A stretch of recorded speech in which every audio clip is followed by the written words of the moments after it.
We've come to chapter 6 in Charles Williams' book, Descent into Hell. The chapter is entitled The Doctrine of Substituted Love. And when you come to this chapter and you finish it, you're halfway through the book. And the chapter begins with Pauline at play rehearsal, and she's sitting there, and it's not her turn to be up there with the chorus. So it gives you, for a couple of pages, things that are going on in her mind. Now, some readers, they come to a time like this and there's not a lot of action, and they kind of skip ahead, or even if you're reading it, you kind of read it without your mind on it, and you wait until there's more action going on. But these are not just filler words. The state of Pauline's mind is so important, not only in this chapter, but throughout the book. And she's a lonely gal, you know. They're taking care of her grandmother. And although she has some of these other people that she's somewhat friends with, she's really by herself a lot. And she's still deciding what she's going to do with herself and her life and who she is. And of course, beyond that is this fear that she lives with every day when she walks outside, that she's going to see this apparition of herself, this doppelganger, and it will come up toward her and she will die. And in her mind, she's thinking about that. She's thinking about the lines of Shelley's verse in Prometheus Unbound, where he talks about the magus Zoroaster, my dead child, saw his own image walking in the garden. And it occurs to her that rather than frightening her, that Shelley may be in some way trying to nourish her. And so while she's going through all that, Peter Stanhope comes up and sits down beside her. And you know, they talk, and he's just looking over at the rehearsal of the play, and he's just reminding her that he wants her to get along with everybody else, that it should be all of a piece. That comes up again, you know. And he tells her that she's right. When she had been reading the verse and she had been stopped by Catherine Perry because she was going too quickly, he comes and he tells her, you were right, to be quicker. And they have that conversation, and he says, but just do what she wants. Let's not make a fuss over this. It's not worth it, you know. And she says to him, would you read me the play again someday? I want to hear it the way it should be. Because now she's had an opportunity to go through it. She would pay closer attention to it, of course. And he said, certainly I'll do that, but in exchange, it's the doctrine of substituted love, table of exchange. In exchange, tell me what it is that you're looking for all the time when you look around you. And she just denies that that's the way it is. And he goes, no, look, you just are always looking around like you're afraid of something. And so finally she tells him about the apparitions. And he listens to her and talks to her about it. And he said, but I don't understand. You're having this fear. You've got friends. Haven't you asked any of them to carry your fear? And she's like, what do you mean, carry my fear? How can they do that? And why would I ask them to do that? And all of that. And then he tries to explain to her that it's all very simple. And he kind of goes through the Galatians 6:2, bear one another's burdens, and explains that doesn't mean just, thinking about somebody else. It means carrying it for them. And if you're carrying it, they can't be carrying it. And this is the heart of the book. It's the middle of the book. It's the powerful story of substituted love. And she just goes on and on about, not quite getting it. And he says, listen, let me carry it for you. When you leave here today, I will be carrying your fear, so you can't have it. And she said, why would I do that? And he says, well, what do you mean, why would you do that? This is the nature of the world that God has created. And I didn't create it, it's what God planned. So if you want to go with the things that God plans, then I'll do it. And he kind of presses upon her that when she leaves the rehearsal that day, she's to go home and she's not going to have any fear because he's going to take it. And then, her part is done, so she's going to leave the rehearsal. And on page 74, we have those wonderful words where she walks out the door of the estate, of the manor house. And that Williams remarks that the manor house had become a public place of happiness. Now remember earlier I talked about how Peter Stanhope is this guy, this rich guy, owns this big manor house, and yet there's never any mention of his servants or anything. This is extraordinary that he just sort of lets all these people come in and out of his place, and it's been a public place of happiness. And you get kind of that godlike figure behind there, the generosity of God who gives his rain upon the just and the unjust. So Pauline goes out the door, and again that's symbolic, what goes out the door, because she's going to go out a door and out a path that's going to be the narrow road that leads to life, much different than Lawrence Wentworth. And as she's going out the door to do that, we're brought back in the scene to Lawrence Wentworth, and it's just sort of the end of the rehearsal, but he sits there and he's attentive to what's going on around him.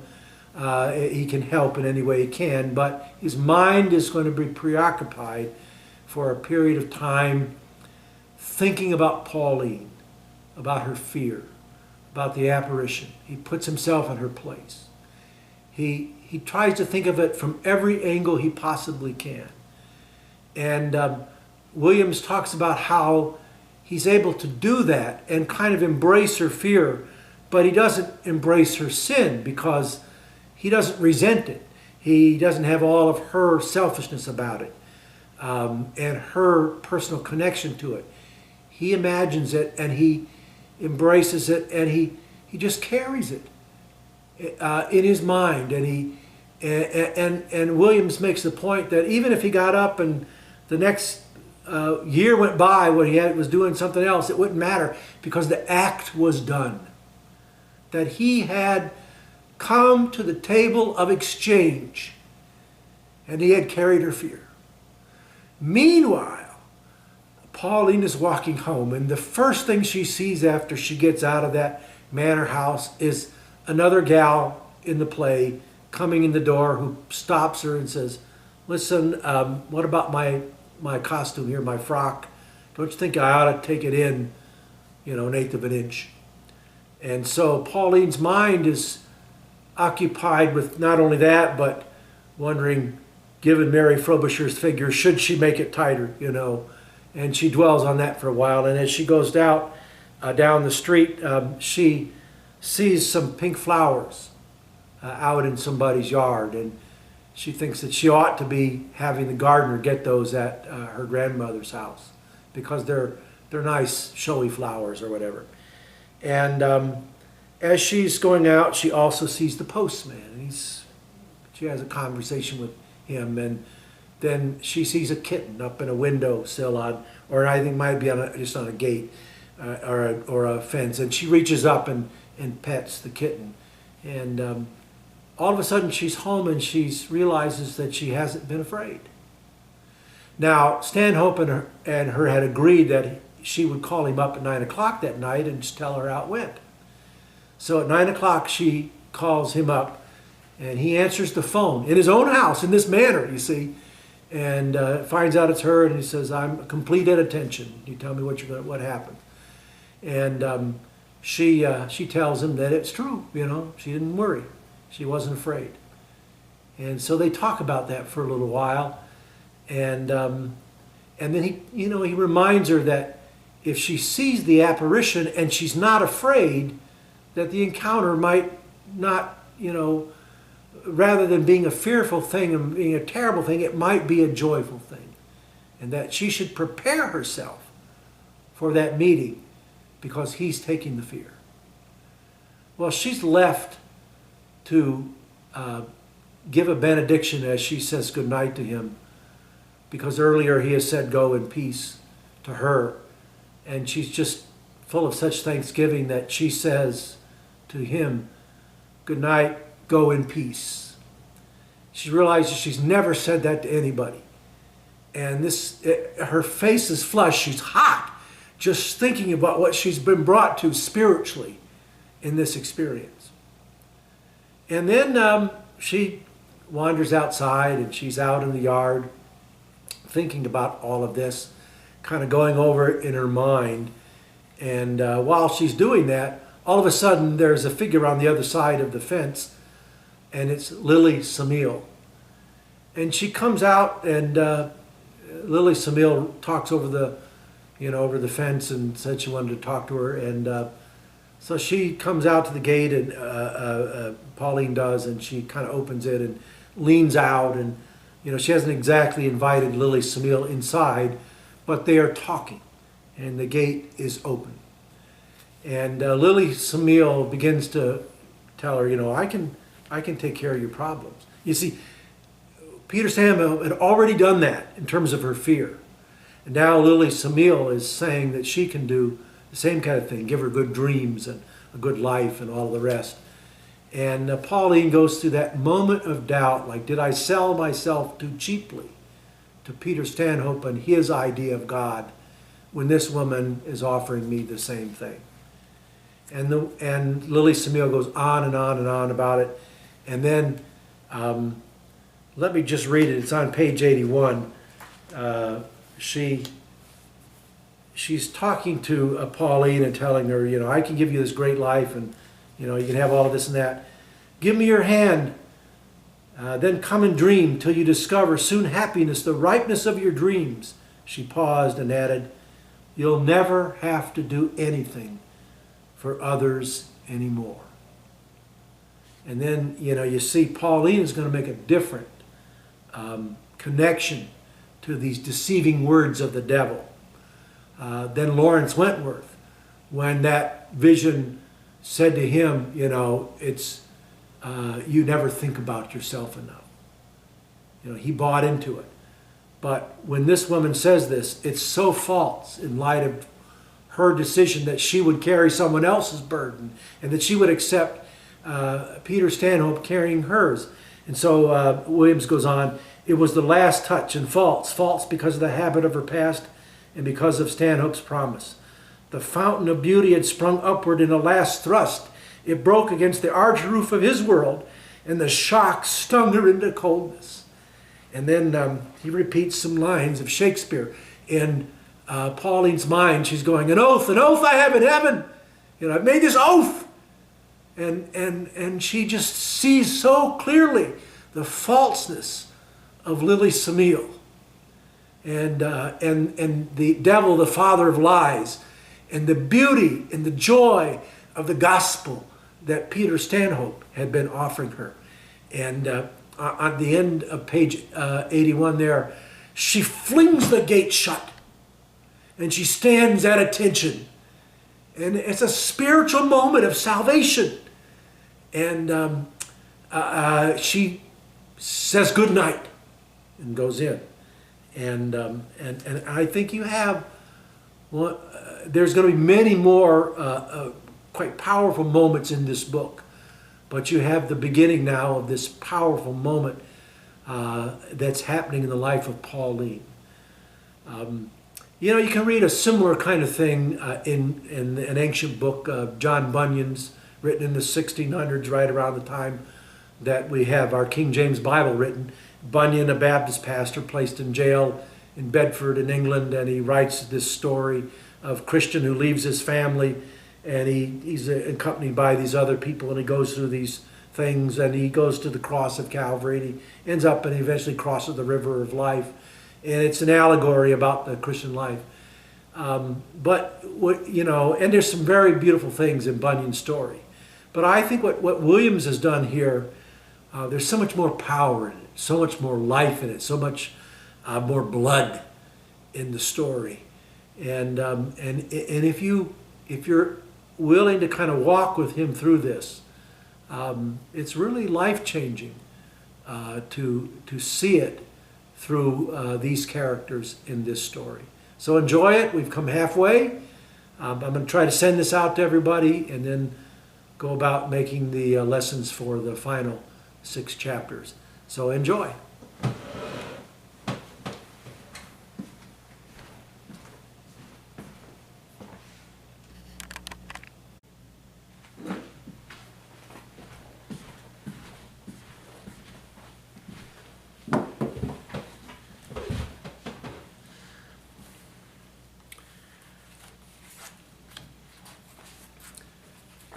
Charles Williams' Descent into Hell, Chapter 6, The Doctrine of Substituted Love.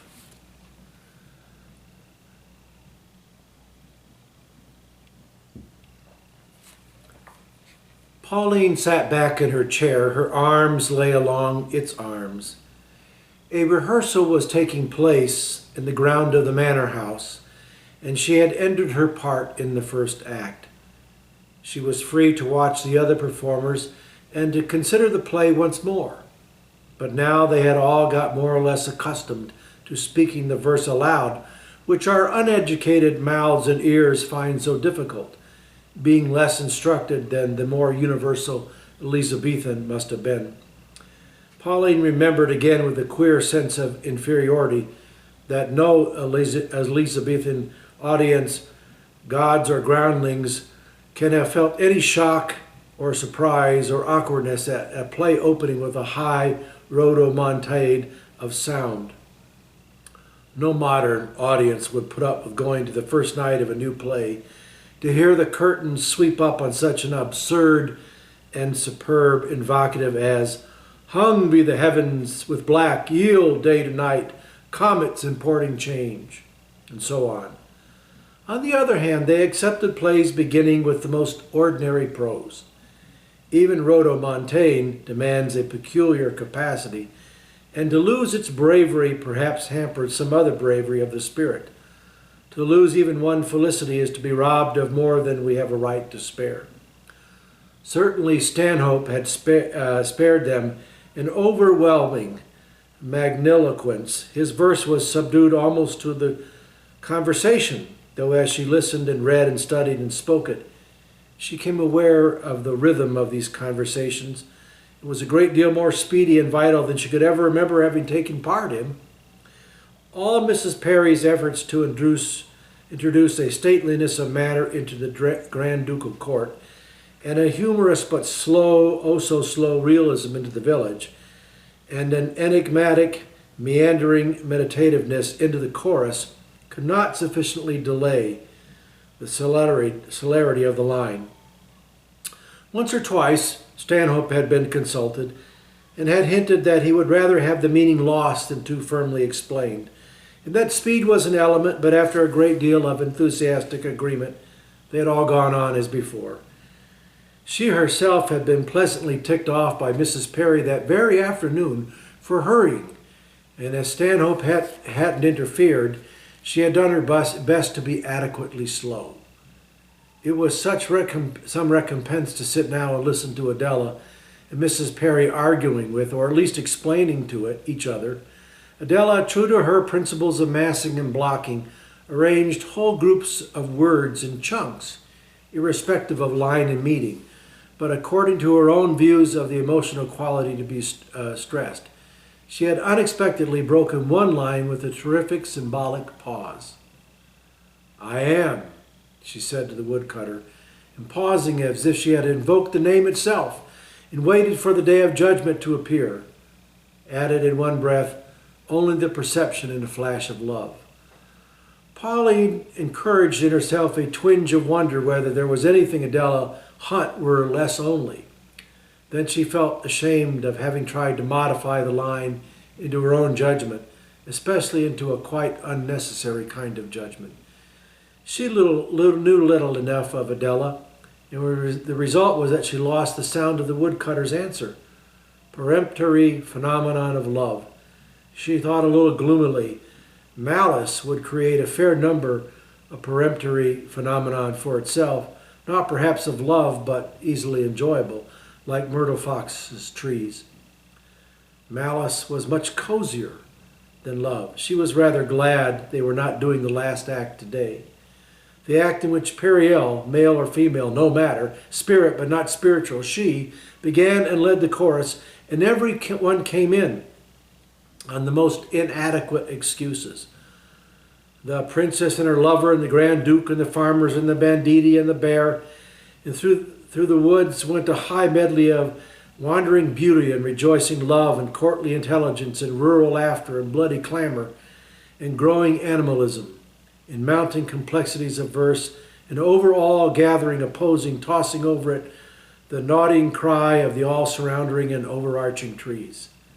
It troubled her now, as it had not done when she first read it, as it did not the others. She wondered whether it would have troubled her if, since the day of her first call, she had not sometimes heard her grandmother and Peter Stanhope talking in the garden. It was 2 or 3 weeks ago since he had first called, and she could not remember that they had said anything memorable since, except a few dicta about poetry. But everything they said was full and simple and unafraid. She herself had rather avoided him. She was not yet altogether prepared in so many words to accept the terror of good. It had occurred to her to imagine those two, the old woman and the poet, watching the last act, themselves its only audience, as if it were presented by the imagined persons themselves and no planned actors. But what would happen when the act came to an end she could not think, unless those two went up into the forest and away into the sounds that they had heard, into the medley of which the only unity was the life of the great poetry that made it, and was sufficient unity. Under the influence of one of those garden conversations, she had looked up her old school Shelley, the lines that had haunted her, and seen the next line to them. It ran, "That apparition, solo of men he saw," and it referred, of course, to Zoroaster. But she couldn't, watching the play, refrain from applying it to Stanhope. This apparition, soul of men, so far as she had then discovered, he had seen. And she went back to wonder again if in those 3 lines Shelley, instead of frightening her, was not nourishing her. Supposing that in this last act Peter Stanhope had seen and imagined something more awful even than a vision of himself. Supposing he had contemplated the nature of the world in which such visions could be, and that the entwined loveliness of his verse was a mirror of its being. She looked at the hale and hearty young man who was acting the bear, and she wondered whether perhaps her real bear, if she had courage to meet it, would be as friendly as he. If only the woodcutter's son had not learned the language of the leaves while they burned in the fire. There was no doubt about that speech. The very smell and noise of the fire was in it, the conviction of the alien song that broke out within the red flames. So perhaps the phoenix cried while it burned. Someone sat down in the next chair. She looked. It was Stanhope. Mrs. Perry and Adela concluded their discussion. Adela seemed to be modifying her chunks of words, sharpening ends and pushing them nearer till they almost met. Presumably Mrs. Perry was relying on later rehearsals to get them quite in touch, and even if she were fortunate, to tie them together. The rehearsal began again. Stanhope said, "You were, of course, quite right." She turned toward him gravely. "You meant it like that, then?" "Certainly I meant it like that. More like that, anyhow. Do you suppose I want each line I made to march so many paces to the right with a meditation between each? But even if I could interfere, it'd only get more mixed up than ever. Better keep it all of a piece." "But you don't mind if I'm a little quicker than some of them?" "I should love to hear it. Only I think it's probably our business, yours and mine, to make our feelings agreeable to the company, as it were. This isn't a play, it's a pleasant entertainment. Let's all be pleasantly entertaining together." "But the poetry!" He looked at her, laughing. "And even that shall be Mrs. Perry's, for this kind of thing is not worth the fretfulness of dispute. Let's save all that until we're among the doctors who aren't fretful." She said suddenly, "Would you read it to me again one day? Is it absurd to ask you?" Of course I'll read it. Why not, if you like it? And now in exchange, tell me what's bothering you. But, Miss Hunt is determined to turn me into some solid geometry of the emotions. But tell me, why you always look so about you? What are you looking for? Do I? She said hesitantly. He turned a serious gaze on her, and her own eyes turned away before it. He said, there's nothing worth quite so much vigilance or anxiety. Watchfulness, but not anxiety, not fear. You let it into yourself when you fear it so, and whatever it is, it's less than your life. You talk as if life were good, she said. It's either good or evil, and you can't decide that by counting incidents on your fingers. The decision of another kind is of another kind. Don't let's be abstract. Will you tell me what it is that bothers you? It sounds too silly, she said. Stanhope paused, and in the silence there came to them Mrs. Perry's voice, carefully enunciating a grand ducal speech to Hugh Prescott. The measured syllables fell in glob detachment at their feet, and Stanhope waved a hand outwards. Well, if you think it sounds sillier than that, God is good. If I hadn't been here, they might have done the tempest. Consider, yea, all which it inherit shall dissolve, and, like this, insubstantial pageant faded. Oh, certainly God is good. So what about telling me? I have a trick, she said, of meeting an exact likeness of myself in the street. And as if she hated herself for saying it, she turned sharply on him. There, she said, now you know. You know exactly. And what will you say? Her eyes burned at him, and he received her fury undisturbed. You mean exactly that? Well, he said mildly, it's not unknown. Goethe met himself once on the road to Weimar, I think. But he didn't make it a habit. How long has this been happening? All my life, she said, at intervals, long intervals. I know, months and years sometimes. Only it's quicker now. Oh, it's insane. No one could believe it, and yet it's there. It's your absolute likeness? He asked. It's me, she said. It comes from a long way off, and it comes up towards me, and I'm terrified one day it'll come and meet me. It hasn't so far. It's turned away or disappeared. But it won't always. It'll come right up to me, and then I shall go mad or die. Why? He said quickly, and she answered at once, because I'm afraid, dreadfully afraid. But he said, that I don't quite understand. You have friends. Haven't you asked one of them to carry your fear?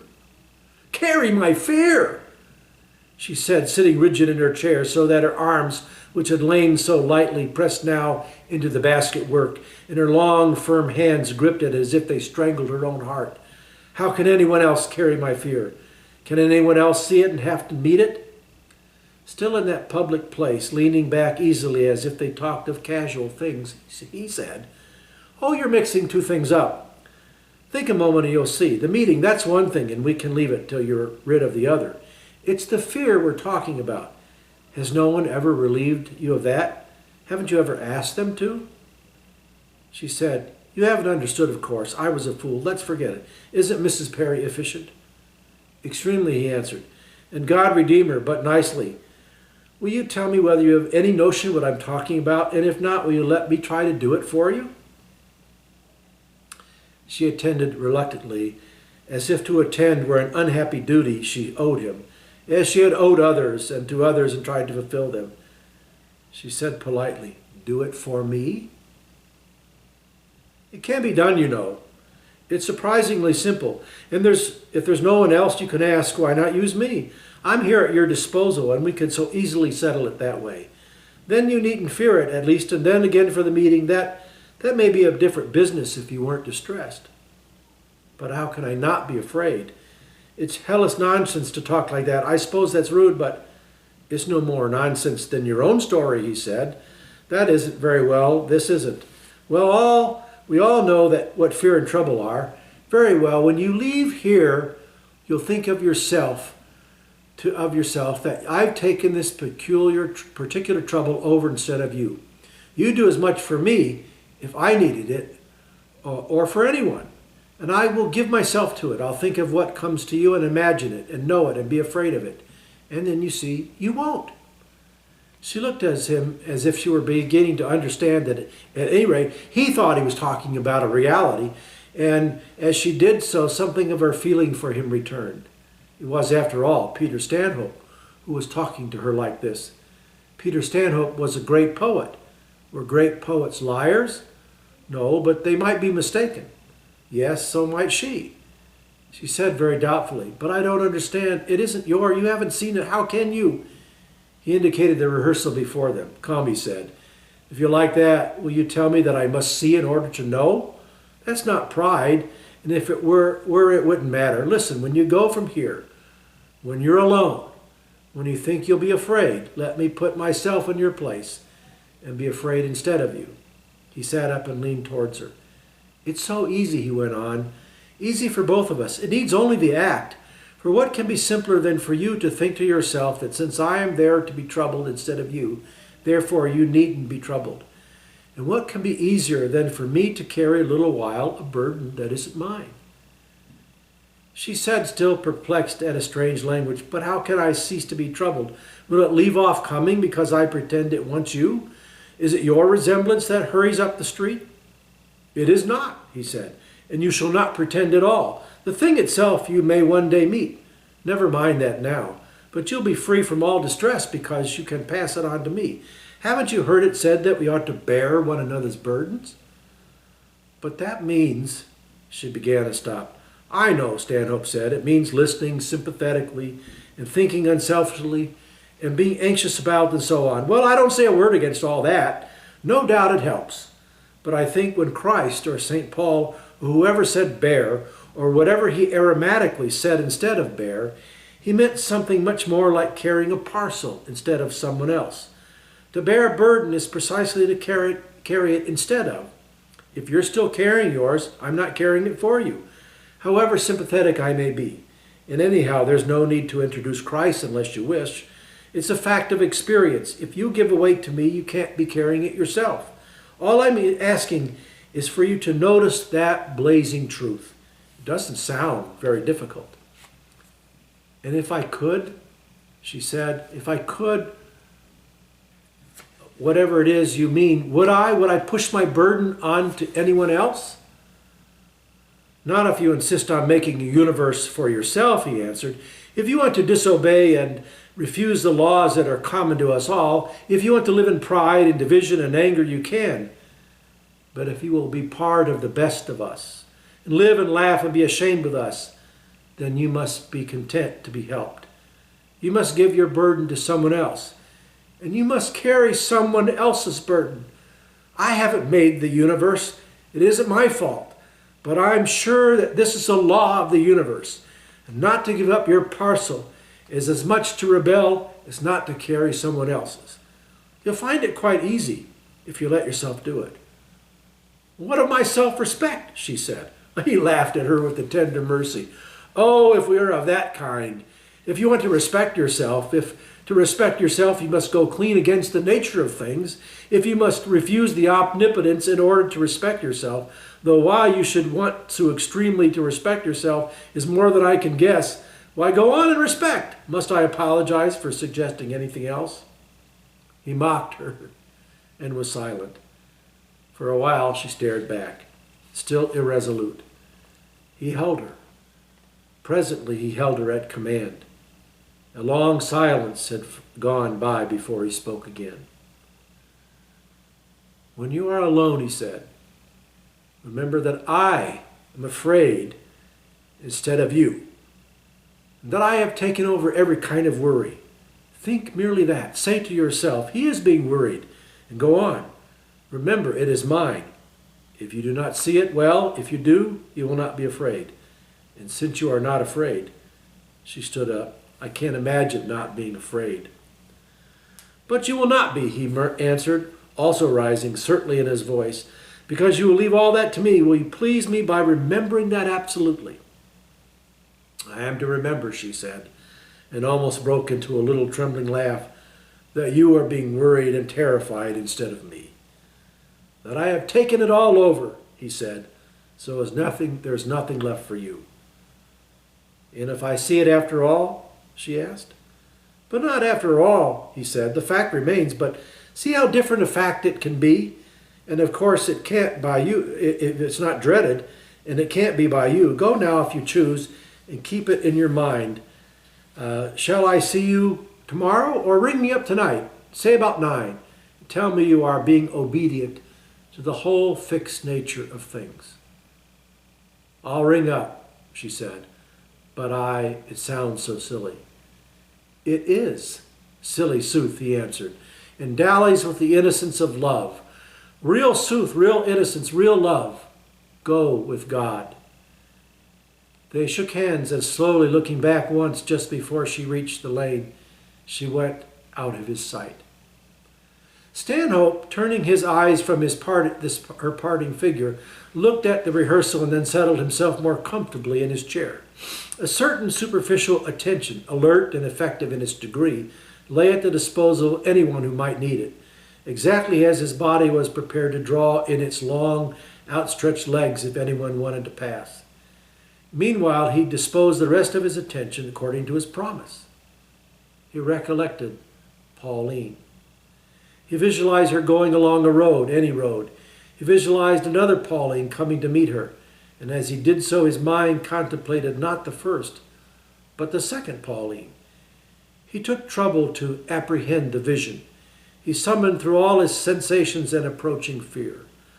Deliberately, he opened himself up to that fear, laying aside for a while every thought of why he was doing it, forgetting every principle and law, absorbing only the strangeness and the terror of that separate spiritual entity.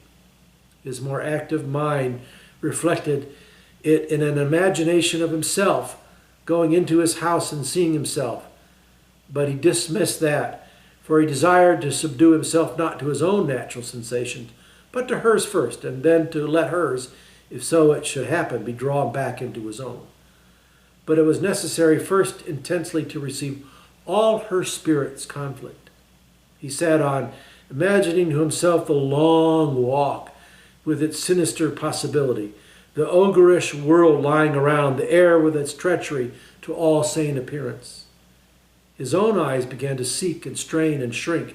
His own feet, quiet though they actually were, began to weaken with the necessity of advance upon the road which the girl was passing. The body of his flesh received her alien terror. His mind carried the burden of her world. The burden was inevitably lighter for him than for her, for the rage of a personal resentment was lacking. He endured her sensitiveness, but not her sin. The substitution there, if indeed there is a substitution, is hidden in the central message of Christendom, which Christendom itself has never understood nor can. Since he could not take nor would have admitted her hate and rejection, her passion was received into the lucidity of his own spirit.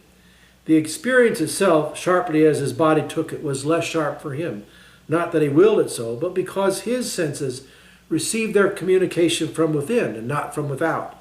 And there is an all-holy imagination from goodwill, a quality of greatness which purifies and stabilizes experience.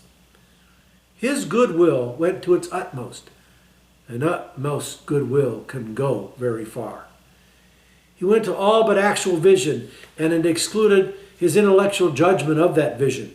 Had he been asked at that moment for his judgment, he would have answered that he believed sincerely, that Pauline believed sincerely that what she saw, but whether the sight was actual or not, he could not tell. He would have admitted that it might be a fantastic obsession of her brain.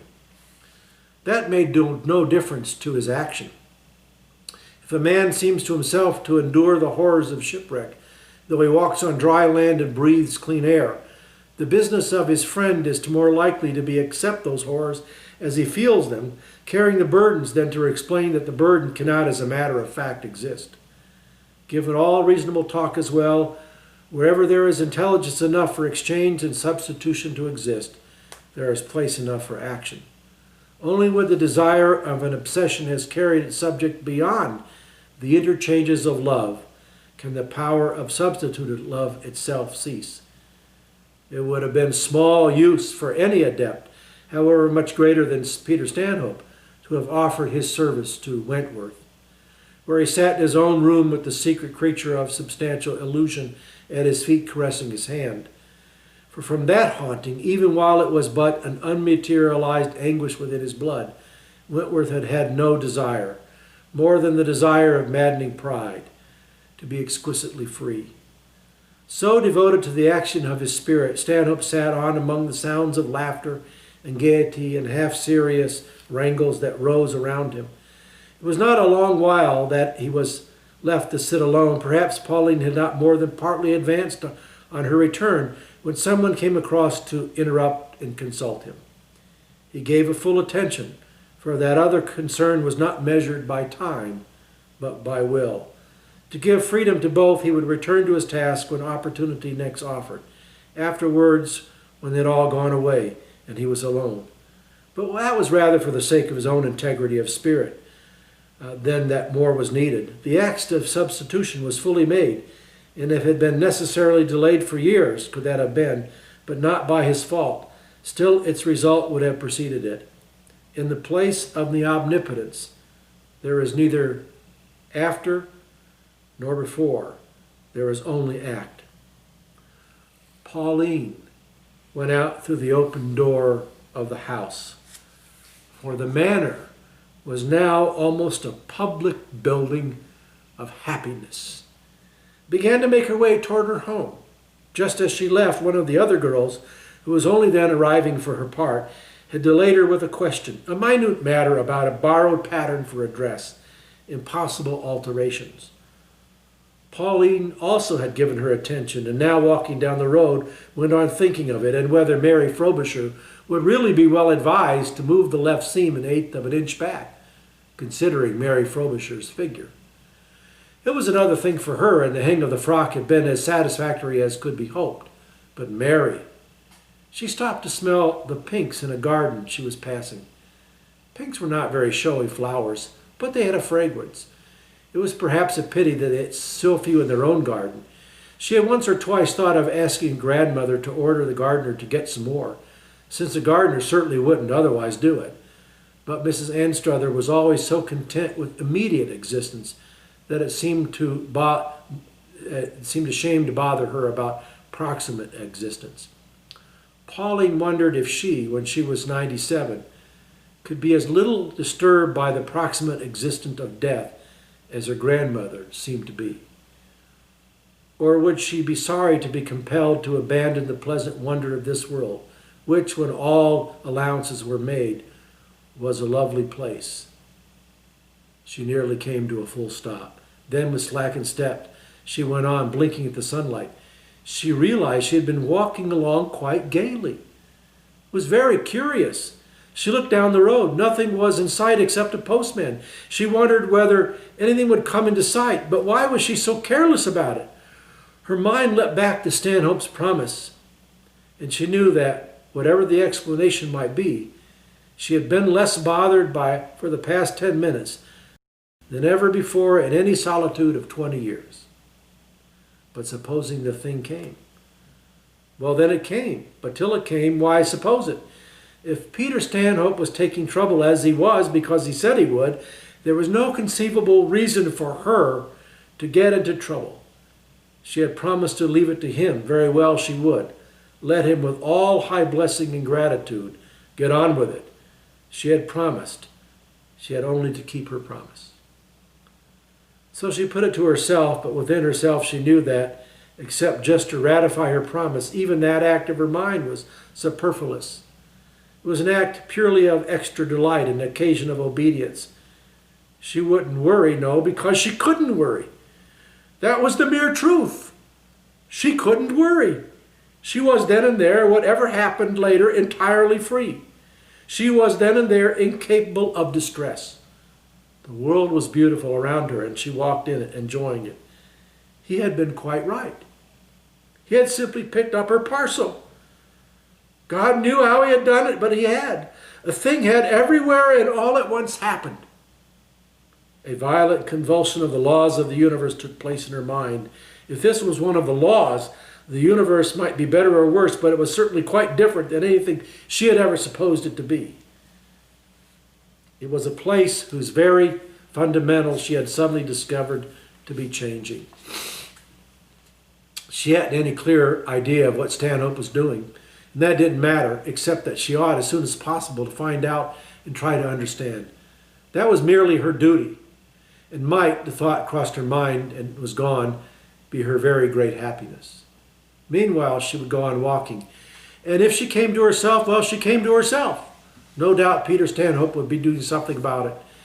A kitten on a wall caught her eye. It put its head down. She stretched her arm and stood on tippy-toe to stroke it. And in so doing, for a while, she forgot Stanhope and the universe and Pauline. The rehearsal had long been over and the manor left again to its owner. Stanhope had returned to his own proper activity of work when exactly as the clock in his study chimed 9, the telephone bell rang. He took up the receiver. "Peter Stanhope speaking," he said. "Pauline," said a voice, "you told me to ring you up." "I was waiting for you. Well?" "Well, there was a kitten and pinks and a pattern for a frock and a postman who said the rain was holding off," said the voice. "Cautious man," said Stanhope. "Well, that was all," the voice explained. "Really all?" "Really all. I just went home. It is real, I suppose." "Entirely," said Stanhope. "Aren't you sure of it?" "Yes. Oh, yes. I wanted to thank you. I don't know what you did, but I've told you," he murmured. "But I did want to thank you. Only what happens now? I mean, do I should think you did, don't you? It seems a perfectly good idea." "Ah, but do you mean that? It looks so like taking advantage." "You'll be involved morally as well as verbally if you talk like that. Taking advantage. Oh, my dear girl, don't be so silly. You've got your own job to do." "What's that?" she asked. "Well, being ready to meet it," he answered. "It'll be quite simple, no doubt, and even delightful. But if I were you, I'd keep my faculties quiet for that. If meeting is a pleasure, as we so often tell people, you may as well enjoy the pleasure." "I hadn't really thought of it being like that," said the voice. "But now, yes, I suppose I might," she said. "Do you see any reason whatever why it shouldn't? Since we've agreed, you won't have opportunity to be afraid," he added. "It's funny," she said after another pause, "but do you know, I feel as if I never really looked at it till now, at least perhaps the first time, when I was quite small. But I was always shut up when I talked about it, and then sometimes I saw it, well, when I didn't like it." "I don't follow," said Stanhope. "When you didn't like it?" He couldn't see the blush that held Pauline as she sat by the telephone table, but he heard the voice become smaller and softer as she said, "When I wasn't being very good. There wasn't much money in the house, and once there was a shilling my mother lost, and then there were sweets. It was just after I'd bought the sweets that I saw it coming once. It was so horrid to see it then, but it was beastly of me, I know." "Well, that's as may be," Stanhope said. "The limits of theft are a high problem. Read Pascal and the Jesuits, especially the Jesuits, who were more ordinary and more sensible. The triumph of the bourgeois." "But I knew it was wrong," Pauline exclaimed. "Still, your knowledge may have been wrong," Stanhope demurred. "However, don't let's argue that. I see what you mean. Self-respect and all that. Well, it won't do any harm to feel it knows you. Much the best thing, in fact." "Yes," Pauline said. "Yes, I do think so, really. And I'm not to worry." "You are most emphatically to remember that I'll do the worrying," Stanhope said. "Ring me up at any time, day or night. Only if no one answers at night, remember that, as Miss Fox so rightly told us, sleep is good, and sleep will undoubtedly be here. But sleep isn't separation in the omnipotence. Go in peace, and wish me the same, for friendship's sake." "How can I?" she startled. "How can I wish peace to you? You are peace." Said Stanhope. "But the more if you will have it. Try." "Good night, then," she answered slowly. "Good night. Thank you. Go in peace." Her voice had faltered so that she could hardly speak the words. And when she rose from her seat, she was on fire from head to foot. guilt or shame, servile fear or holy fear, adoration or desperation of obedience. It burned through her to a point of physical pain. The blood rose in her face, and she panted a little in the heat. She could not have answered had anyone spoken to her. Her tongue seemed to have said its last words on earth. Never, never, her heart sang, let her speak again. Never let the silence that followed her daring, her presumptuous invocation be broken. It had been compelled. She had been commanded. God had been with her, not Peter Stanhope, but whatever answered him from her depth. She looked at her watch. It was not yet time for her evening visit to her grandmother. She looked around. A book lay on the table. It was the volume of Fox, with the account of her ancestors' martyrdom. Mrs. Anstruther had been reading it again. She walked to it, and with one hand, the knuckles of her other pressed against her slowly cooling cheek, turned the pages to find the place. Something from it was vaguely coming to her mind. They set him to the stake and put the fire on the wood, and as the fire got hold of him, he gave a great cry and said, I have seen the salvation of my God. The Lord had done great things for them him in the midst of the fire. The Lord, she thought, made a habit of doing things in the midst of a fire. He had just brought her to say, go in peace in another. She glowed again to think of it, but it was the first phrase she was looking for. I have seen the salvation. It had never occurred to her, any time she had read or remembered the martyrdom, that Struther was anything but a demented fanatic. A faint distaste that she should come from his blood had touched her. It now occurred to her that Struther might have been talking flat realism. She put the book down and looked out of the window. It was, all of a sudden, remarkably easy to look out of the window. She might even walk down the gate and look at the street. The parcel was completely in someone else's care, and all she had to do was leave it. She hoped it was not troublesome to Peter Stanhope, but it wouldn't be. He had whatever he meant by the omnipotence would manage it quite well between them. Perhaps later on, she would give the omnipotence a hand with some other burden. Everyone carrying everyone else's, like the silly islanders taking in each other's washings. Well, and at that, if it were tiresome and horrible to wash one's own clothes, and happy to wash someone else's, well, the Sicily Islanders might be intelligent enough. Change here for silly, she said aloud as she came to the gate.